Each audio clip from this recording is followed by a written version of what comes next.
মানব সভ্যতা টিকিয়ে রেখেছে এই নদী। এই নদীগুলা দেশের প্রাণ। আমি এখন হাঁটছি নরসুন্দা নদীর পাড় দিয়ে, কিন্তু এই নরসুন্দার আগের সেই যৌবন এখন নরসুন্দায় আর নেই। নরসুন্দা দখল এবং দূষণে নরসুন্দা নদীটি এখন বিপন্ন হতে চলেছে। এই নদী খনন হবে এবং এই নদীতে মানুষ এই নদীর পানি ব্যবহার করতে পারবে, মানুষ চলাচল করতে পারবে, এই দাবি রাখি এবং সাধারণ মানুষ এই দাবি জানিয়েছেন। আপনি মানে আগে কেমন দেখছেন নদীটা ছোট সময়? আগে তো নদীর মধ্যে নৌকা দেখছি, এই নৌকাতে বাড়িতে দানাইছে, চাউলাইছে, মালা আনছে মানছে এই নদী দিয়া।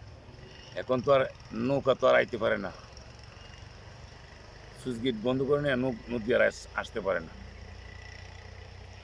এই নদী দিয়া পানি যাবার চলাচল তাহে এরকম একটা ব্যবস্থা চাই।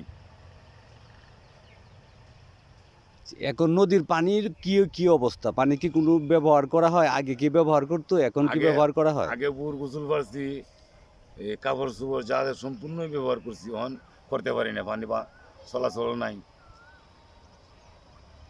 এখন পানির অবস্থাটা কেমন? পানির পানির অবস্থা খারাপ, দূষণ?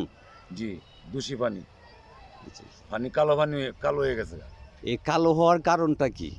এই যে পানি বান্ধা তাহলে কিনো দিকে যাইতে পারে না, এই কারণে পানি বন্ধ হয়ে গেছে, মাছ মরে গেছে, পানির চলাচল নাই দেখি মাছ মরে গেছে।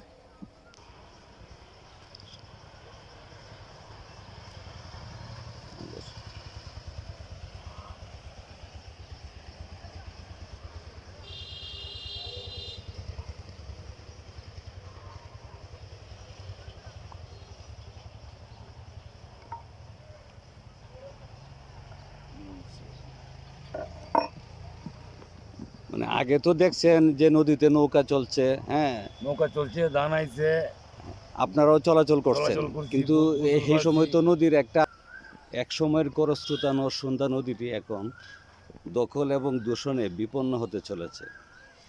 নদীর দুই পাড়ে বিভিন্ন স্থাপনা গড়ে উঠেছে এবং নদীর মাঝে বিভিন্ন অপরিকল্পিত ব্রিজ নির্মাণ করা হয়েছে এবং এই নদীর মাঝ দিয়ে অনেকেই শতাধিক বাঁধ নির্মাণ করায় এই নদীটি এখন বিপন্ন হওয়ার পথে। এই নদীটি আবার যৌবন ফিরে পাবে এমনটাই আশা করেন কিশোরগঞ্জের মানুষ।